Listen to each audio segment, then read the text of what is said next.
Welcome everyone watching today's recorded session. Today's meeting is dedicated to major changes at ICF Global that will primarily affect mentors and secondarily coaches and supervisors. We'll be covering all of that together. This is the first part of what I've prepared for you as a series of webinars. Today, we're focusing specifically on changes for mentor coaches. So let me say just a few words about myself, because looking at the audience, I can see that our paths have crossed in one way or another, and we're familiar with each other in some capacity. My name is Olena Aliamina. I am an ICF PCC level coach, a business trainer, supervisor, strategic meeting facilitator, and mentor coach. I am also a team coach, and just a couple of months ago, I received my ACTC, which is the dedicated credential for team coaching. It was a truly fascinating experience to dive into that process and sit the team coaching exam. I'll now walk you through what you can see on this screen. So, on this slide, you can see, I think it's explained fairly clearly, how all the current processes work. Students who want to learn coaching enter at level one. Level one also includes mentoring sessions. Within accredited programs, a mentor coach can be an ACC who is actively renewing their credential and has at least 3 or more years of practice, or someone holding a PCC or MCC credential. Beyond that, there were no other official requirements for a mentor coach, and the same applied to supervisors within the ICF ecosystem. So, to earn an ACC, a person would enter level one, complete their mentoring sessions within that level one program, then complete an assessment with that same level one provider. That in program assessment is still available through the end of this year. After that, they would go to ICF, pass the exam, and upon successfully doing so, receive their ACC. Level 2 follows a very similar path. There's the training, which already includes mentoring sessions. The requirements for mentors aren't particularly strict. They simply need to hold an active ACC, PCC, or MCC. The assessment is also completed within the provider's program.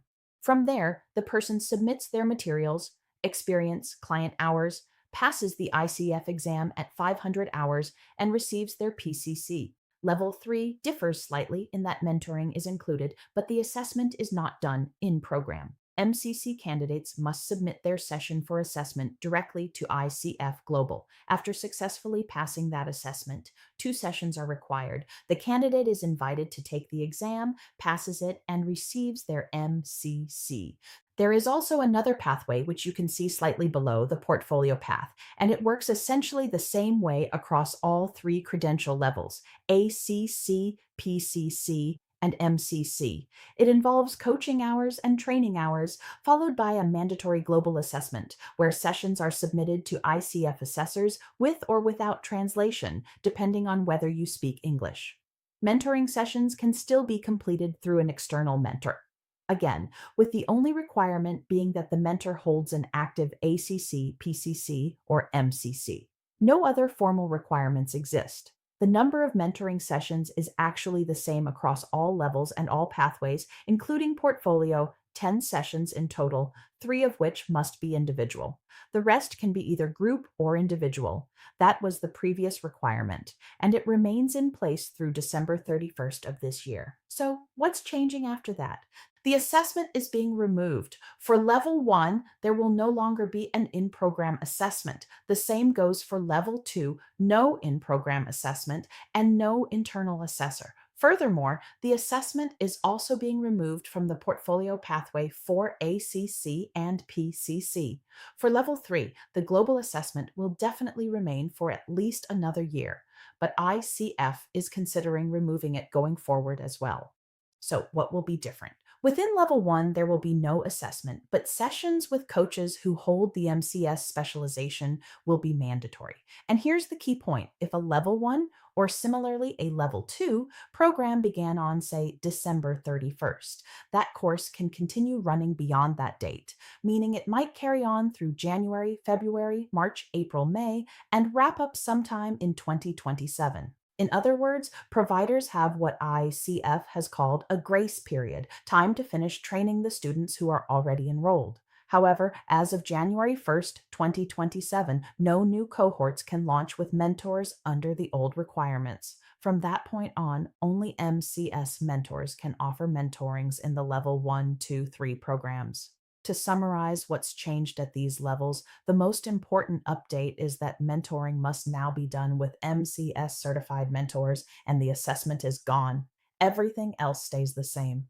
For level 3, the mentor requirements are also changing. Mentors must now hold an MCC credential and the MCS specialization. I've marked the assessment here with an asterisk as a reminder. For MCC candidates, the assessment will continue next year in exactly the same way it has before. What happens after that will be informed as ICF shares more. For the portfolio pathway for ACC and PCC, the assessment is also being removed. What will be required instead? Candidates will need to accumulate the required number of continuing coaching education hours appropriate for the credential they're applying for, meet the client hours requirement, and provide mentoring sessions completed with MCS certified mentors, even if this is done outside of a formal program, meaning the person has found their own mentor independently. This applies to those applying for ACC and PCC, as I mentioned. For MCC, the procedure remains unchanged, including through the portfolio path. The only change is that mentors for MCC candidates must now hold the MCS specialization. For ACC and PCC, there will be no assessments, neither within the level programs nor at global. Mentoring sessions can be conducted both within accredited programs and through individual arrangements, but only by mentors who hold the MCS specialization, and these hours can count toward ACC renewal or toward the 40 CCE hours you collect for renewing, say, a PCC or MCC credential. You can include up to 10 hours of mentoring, but those must be sessions with an MCS mentor, and so on. In other words, anywhere within the ICF ecosystem where mentoring is involved, you'll need to go and verify, because there will be a single unified database where you can find mentors, see their personal credentials, and confirm that the person is indeed a certified MCS mentor. Otherwise, those mentoring hours simply won't count. This is really important to understand. The third point is that the format of mentoring sessions is changing. What does that mean? As I mentioned at the start, up until the new year, there were no formally stated requirements for how mentoring should be conducted. Yes, mentor coach competencies were introduced in 2024, but they were sort of optional, let's say. So, the mentoring format is changing. Let me briefly explain how. Each mentoring session will now feel a little bit like an assessment. It will still be a mentoring session focused on the coach's competencies, but it carries an assessment dimension. Why? Because every session will need to be reviewed using a specific form that must be completed each time. Sample versions of this form already exist. They're available at ICF Global. And if there's interest, I'd be happy to host a separate session where I show you what they look like and walk you through them. How do you obtain the MCS? Now, this part remains unchanged in one key respect.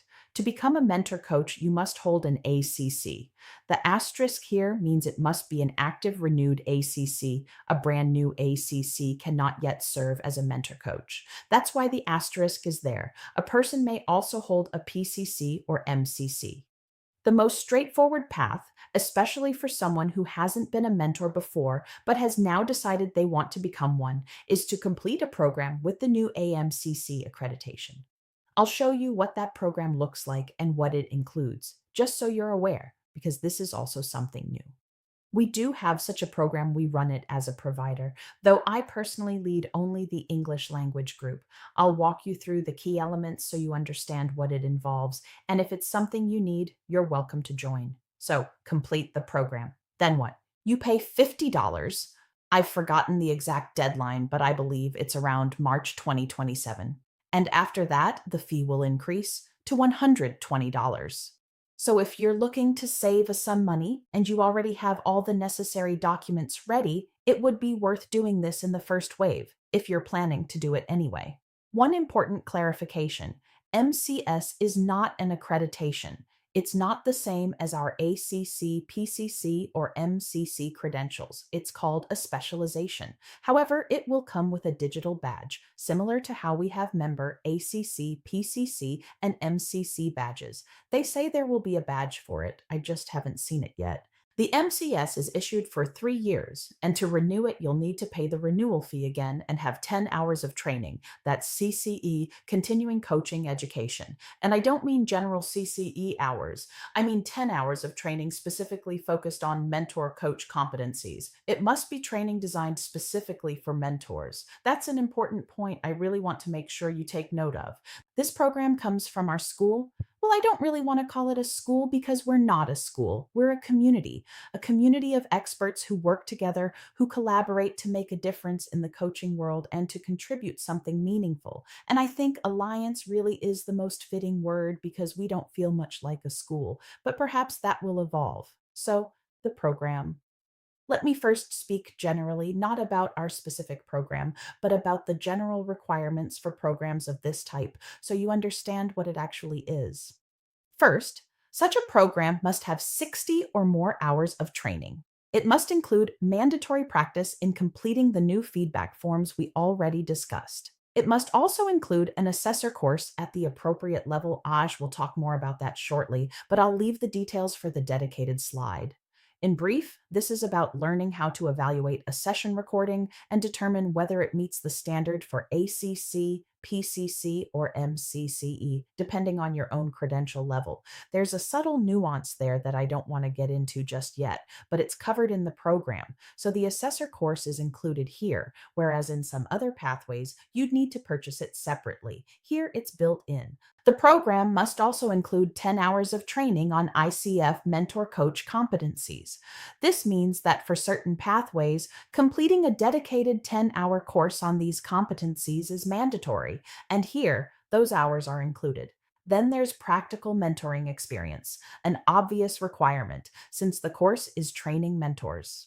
And finally, something I found genuinely fascinating when I first came across it: mentoring on mentoring. I looked at this concept at first and thought, wow, something new, and I am so curious about this format. Essentially, you take a recording of a mentoring session you've conducted, and a mentor gives you mentoring on that mentoring. It's a completely new and interesting format. It can be either mentoring on mentoring or supervision on mentoring. In our course, we've opted for mentoring on mentoring as it's more focused on skill refinement, but supervision on mentoring is also a valid option, just so you know. There's also a requirement for written feedback on at least 3 mentoring sessions conducted. Those are the general requirements for programs of this level. As for our specific program, all live sessions are led by PCC or MCC ICF coaches. We're planning 2 cohorts in September, one in Ukrainian and one in Russian. We do not offer training sessions for people who reside in Russia. That boundary is very clear for us. That said, we do have Russian speaking colleagues from Georgia and Kazakhstan who have already expressed interest in the course. And then there's the English language stream, which I lead personally. The program starts in September 2026 and runs for 3 months. We spent a long time thinking about how to structure this without consuming all of participants' time. Mentor training courses tend to be very intensive, so we moved all the theory into recorded format because those who come to a mentoring course are, I truly believe, adults who are capable of organizing themselves, their process, and their environment. The recorded theory also allows you to revisit it and to bring what you've studied into the live practice sessions in a more grounded way. We also very much want participants who join in September to be able to submit their applications by January 1st, 2027, so they can get on this path right away and be among the first wave. The program fee is €1,200 with an early registration price of €960. If you're interested, reach out to me and say, Elena, I want to join your course. Let's talk, and I'd like the early registration price.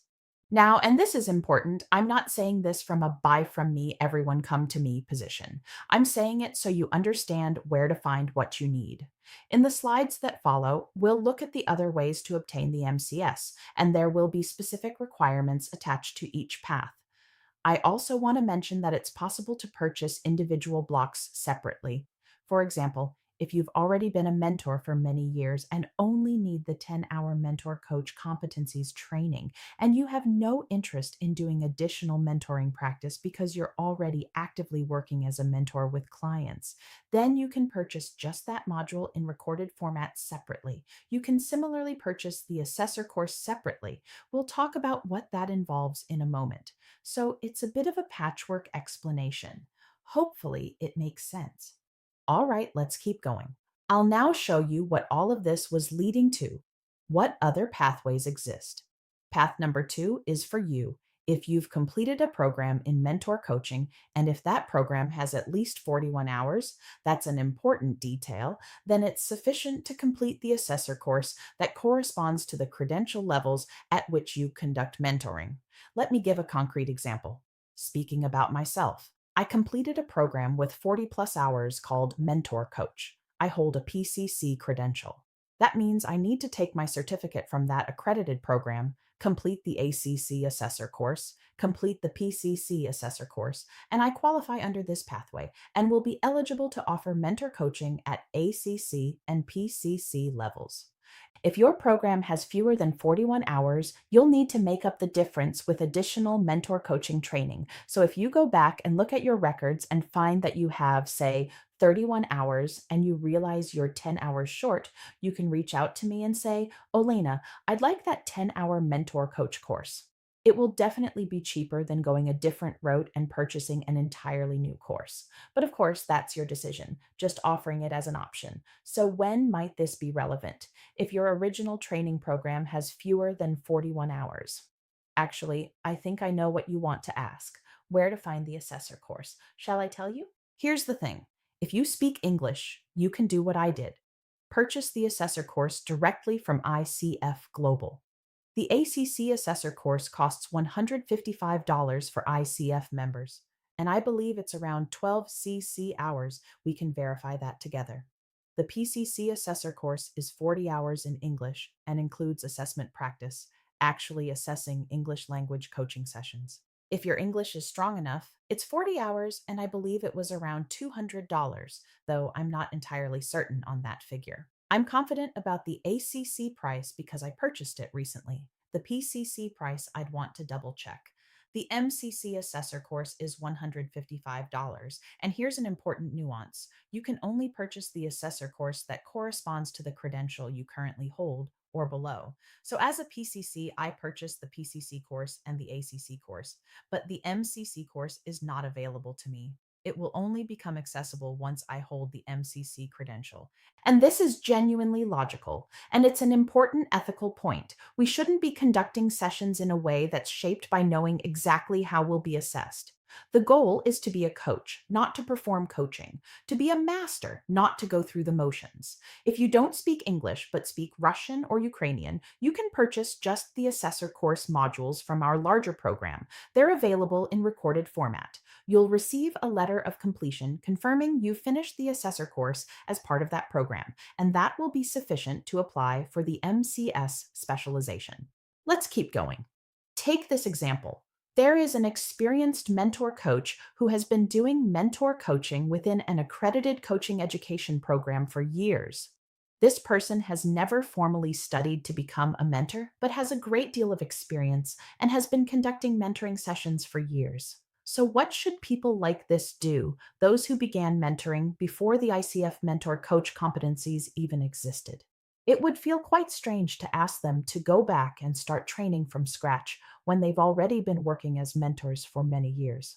For them, this system applies: a confirmation letter from the provider. This is a letter of confirmation from your employer or partner organization, whoever you do mentor coaching for.